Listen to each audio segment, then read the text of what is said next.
Akaya malume zvakutswala mwana mumwe sengentuva malume loko ntsamule vanhu rokatela vakonyumba malume ni akaya mane ni akaya malume shuwa ni akaya malume loko ntsamule vanhu rokatela vakonyumba zvakutswala mwana mumwe sengentuva loko ntsamule vanhu rokatela vakonyumba ni akaya malume mane ni akaya malume ushema chinda kumba manje vamtuka pamishazo kubereka mwana umwe kana vaviri ota one atigani nenyumba iso akumalume seni yakaya mtswala mwana mumwe sentuva vantsama kune nyumba anibeleki yaseshavela namfoshola mateko azitu vanigiri ni yakaya mane yeni wani mfoshola ni yakaya malume ni yakaya malume ni yakaya sokutswala mwana mumwe sentuva loko ntsamula vana lokatela vakungonga mane yeni yakaya malume ni yakaya malume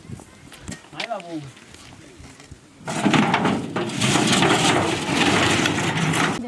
khuluma se reka neju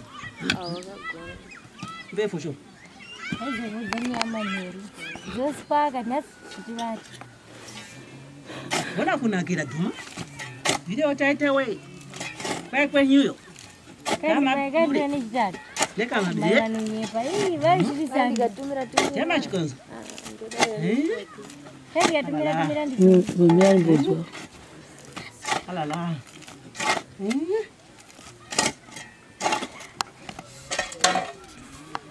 ndinobva zve kuda kusundwa ndata chatsiwako imbai mbuya mirenga vamirenga pana muhitike pesa mbuya imbai madringa anezouya akawanda kunyeta mati imbai madringa uya akawanda embai vobe kunyebari aizvikoti vanani imbai muda vada nhasi zvikamuja zvindakabamzani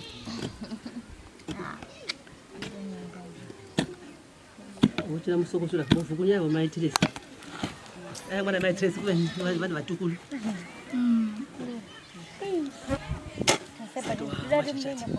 Melissa mabulamuka mushonga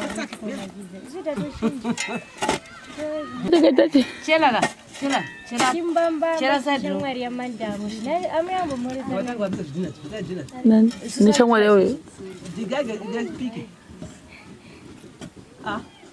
Digange piki chidina. chidina cheche chisusu ari bizi ngambo shawa choko muchanditamu Chakanaka iya, sandidaro. Chisepa apo chakanaka je. aitini muchaseo kare Watanga vakura ngebadza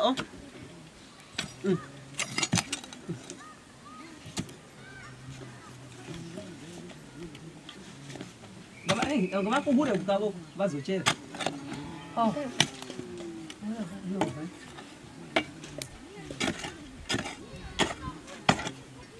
Pamsoro chaipo chaipo.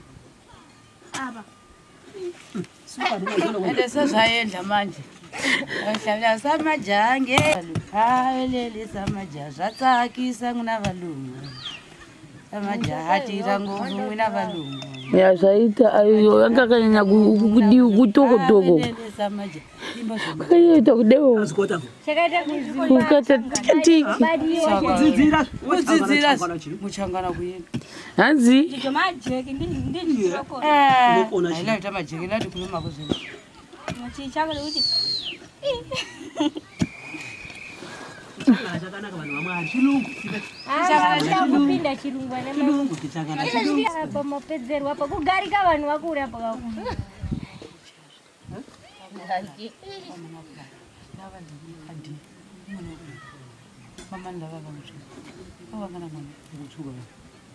makwadizi ane makwadilo wasala kutsuka je ari kufunzwa ndoyo anzi ndi mwana wani anzisana mana plaki uri shamwari ya plaki Onani tiva ona maningi mali tiredza ane vavona kuonesa ndi. ndimanini vangu namlingina wa mai yesu Andi va maningi mali. kutaka diki mama wako simdiki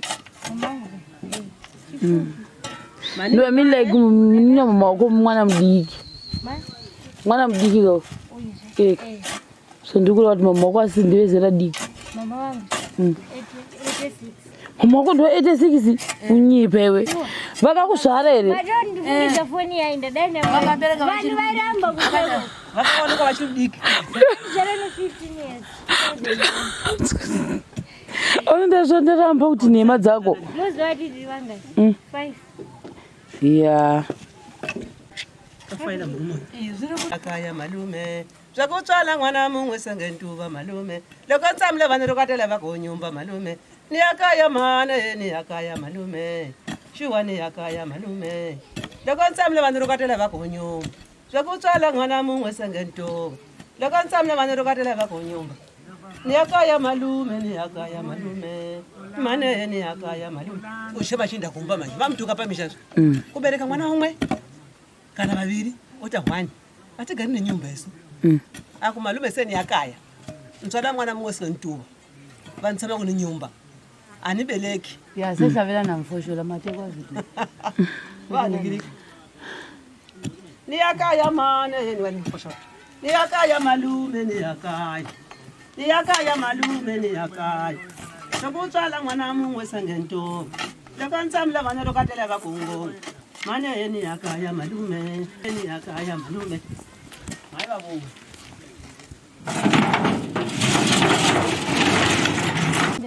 Kuno mase. Rega ne ju. Ve fusho. Aizo mudani amaneri. Jospaga nas chivati. Wala kuna kila duma. Video taita we. Kwa hiyo. Kama gani ni jad. Leka mabie. Mala nyepa. Hii wewe shisanga. Jama chikonza. Heri atumira ndi. Mimi bozo. Alala.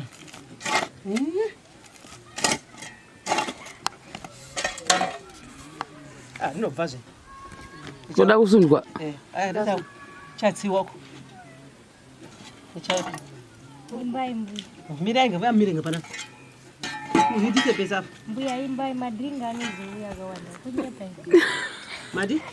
Imbai madringa ya gawanda. Embai bobe. Kunyepa ai jikodi. Wana. Shalela. Imbai. Muda wada. Sama jaza Nasi jitamu jazindala bamzani.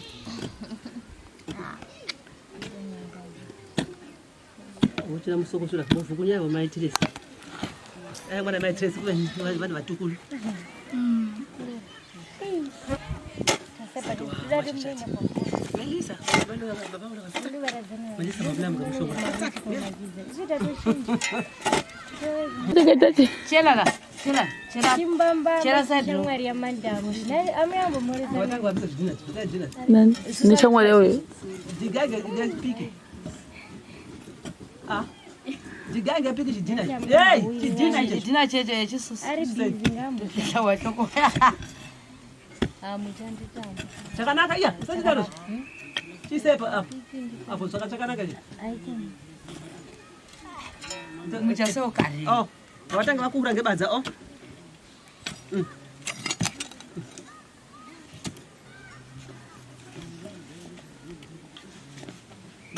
ngavakubura kukavo vazochera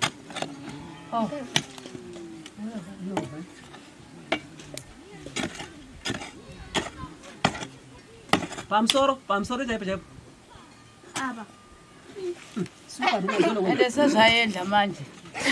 Shavya samajange. Haelele samaja zvatsakisa muna valungu. Samajahatira nguvu muna valungu. Ya zaita ayo angakanya kutoko. Samaja. Kaita kudewo. azikota Shakaita kuzima. Kukata tiki. Badi yote. dzidzira Udzidzira muchangana kuyenda. Hanzi. Majeki ndi soko. Haila ita majeki lati kuluma kuzima. Muchichaka kuti. chakanaka vanhu vamwe chilungu Kupinda chirungu ane chilungu kichangana apa mapedzerwa apa kugarika vanhu vakuri apa kapo.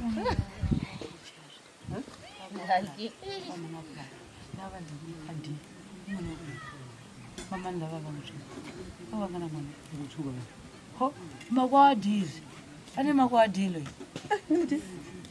wasalewa kutsuka yena ngana Ndiye ari kufunzwa ndoyo. Anzi ndiye mwana wani. ndisana mana black Uri shamwari ya black. Bonani tiva ona maningi mali tiredze ane vavona kone sante. Ndimani ni wangu. na mlingine wa mai Yesu. Andi va maningi mali. Kutaka diki. Mama kwa simdiki. Ndio mimi like nina mama kwa mwana mdiki. Mwana mdiki go.